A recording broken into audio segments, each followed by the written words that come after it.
بسم الله الرحمن الرحيم. بشكر حضرتك على التقديم. سعيدة بوجودي مع حضراتكم. بشكر دكتورة لبنى، دكتورة ولاء، دكتور صلاح على الدعوة الكريمة. يشرفني جدا وجودي معاكم. بشكر نوفو على سبونسرنج التوك دي. الحقيقة خدنا دوز رائعة من الدايابيتس. نروح شوية بقى للجروث هرمون، نطلع للبيتويتري. هتكلم عن short child to treat or not to treat with growth hormone، وده سؤال الحقيقة very challenging و important. And let me open the scene by this interesting cartoon. A parent coming with a child asking this very important question: am I short or not? You can see here that most of the children lie at the middle of the bell chart, with some of them being extremely tall and others being extremely short. And from here came the definition of short stature, which is a height less than -2 standard deviation or third percentile. And the question is how to think right about a case of short stature. This is the proposed approach, which is proposed by European Society for Pediatric Endocrinology. We go through history, physical examination, endocrine assessment by doing growth hormone stimulation test, thyroid function, IGF-1, and the final cornerstone is genetic testing. And this is what I call the short child panorama. You can see here a lot of children presenting with short stature, and they turn to have totally different scenarios and treatments at the end. So prescribing growth hormone is very easy, but this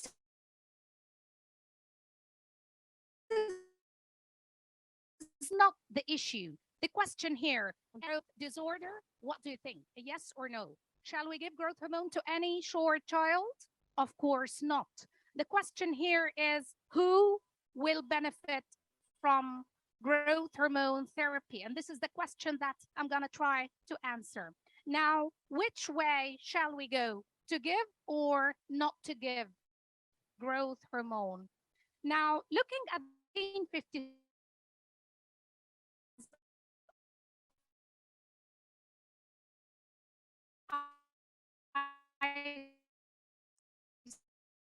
isolated from human pituitary. In 1958, twittering, FDA received reports on the presence of Creutzfeldt-Jakob disease.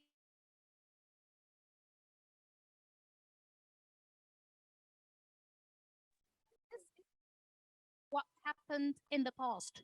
Now you can see here the current and the future approved indications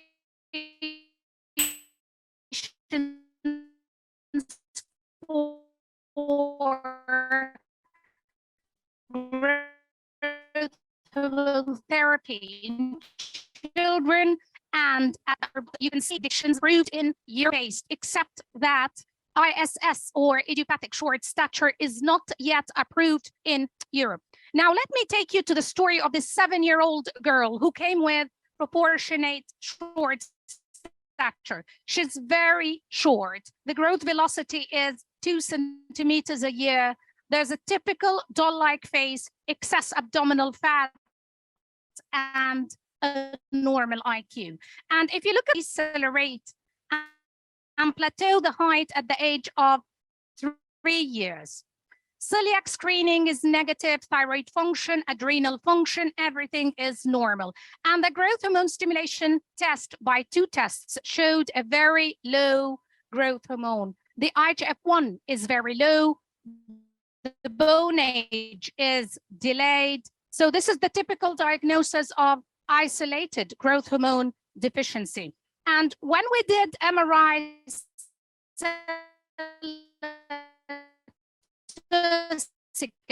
we found anterior pituitary hyperplasia. And here you can see the diagnostic criteria, and most of references agree to diagnose growth hormone deficiency. Now, let's go back to our case. Let me ask this question.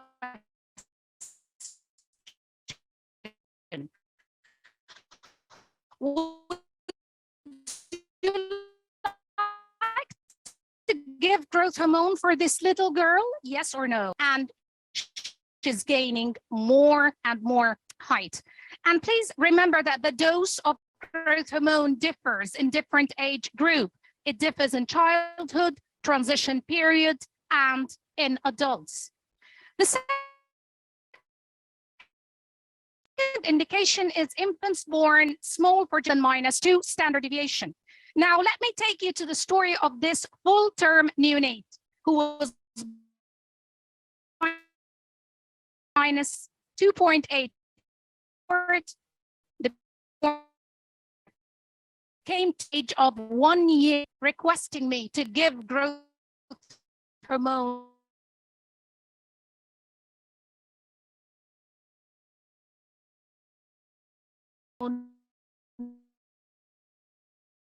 to this baby. Who would like to give growth hormone? Does anyone want to give growth hormone therapy? In short, SGA improves the final height outcome by more than 1 standard deviation.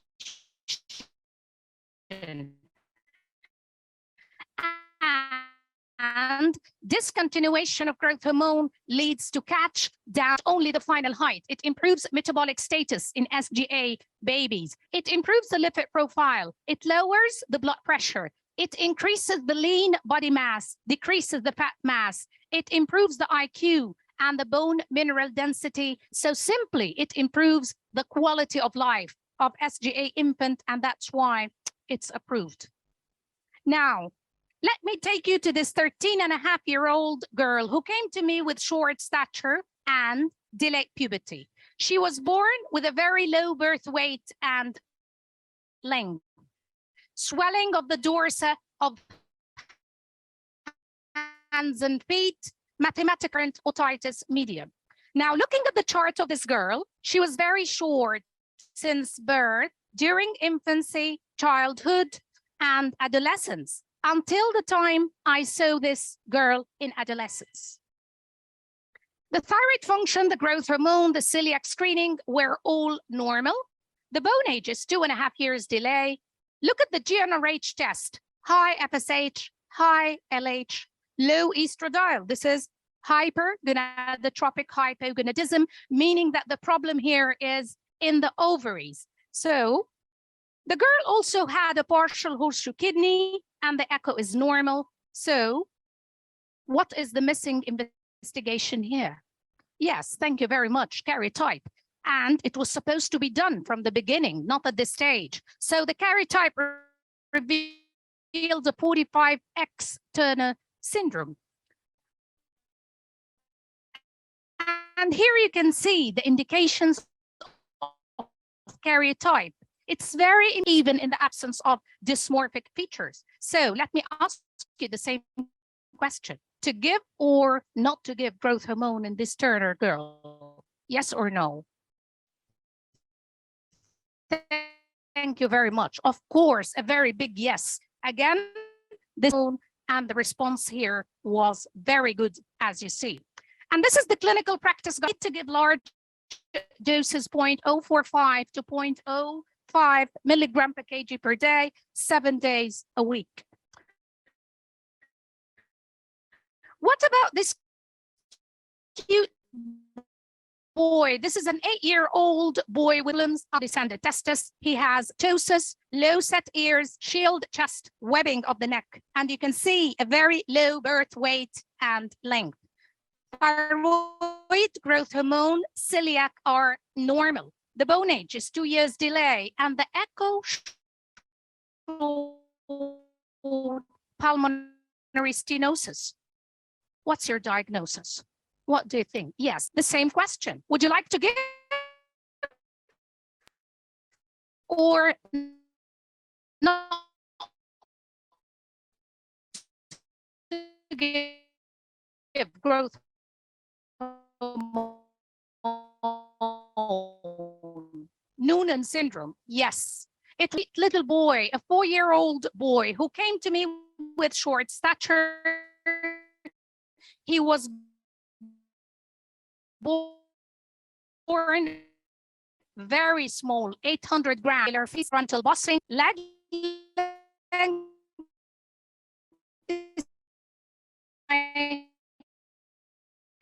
what is your diagnosis here? Yes, thank you very much. This is the typical Silver Russell syndrome. To give or not to give? Yes, recently, Silver Russell syndrome is approved under the category of infants at the age of 2 to 4 years. So you have to start growth hormone here. Now, this is a 12-year-old boy who came with short stature, obesity. He was born SGA. He had difficult feeding, weak suckling. He was a floppy baby, severe hypotonia. And then he started at the age of 3 years to develop hyperphagia, progressive weight gain. The mother reported learning problems at school, small hands and feet, and as you see, there is a small scrotum and micropenis. What's your suggested diagnosis, putting this all together? Thank you. This is the typical Prader-Willi syndrome. And you can see the chart here. This is the chart for the height, born SGA, and then deceleration in the height coincident with adolescence. And looking at the chart for the weight, he was born underweight and then started to develop hyperphagia at the age of 3 years until he turned out to be morbidly obese.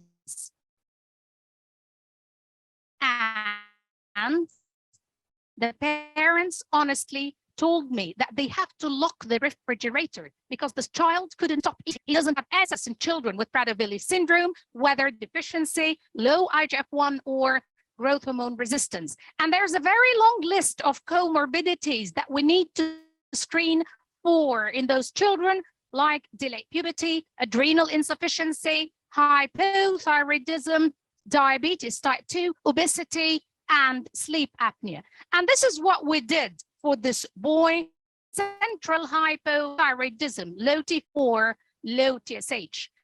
This was normal, fasting, blood sugar, and oral glucose tolerance. Now, who would like to start growth hormone for this child with Prader-Willi? Yes or no? Who would like to give? Okay, others do not? Okay, we can just stand at the middle of the way because we need to correct the comorbidities first before starting growth hormone. We need to normalize the blood sugar, and yes, it's approved for Prader-Willi. There are a lot of benefits: linear growth, body composition, motor function, psychomotor development, but, and this is a very big but, we have to do full assessment before starting growth hormone. We need to do a polysomnography for the sleep apnea, correct the blood sugar, correct the thyroid, correct the adrenals. You have to prepare the child, and then you can start growth hormone efficiently well. Now, this is a 14-year-old girl diagnosed with chronic kidney disease. Thank you very much. Of course, chronic kidney disease is one of the approved indications for growth hormone. Simply, there is impaired growth hormone IGF access in children with chronic kidney disease, and they benefit a lot from growth hormone therapy. And the targets here is to achieve normal growth velocity, normal weight, normal muscle function, and neurodevelopment. And this is what we gain when we give growth hormone therapy in children with chronic kidney disease. So growth hormone therapy is approved by FDA and in Europe in children with chronic kidney disease, especially if the height is less than the 3rd percentile or -2 standard deviation. And very important to normalize the metabolic status as much as we can. Correct the electrolyte disturbance and acidosis.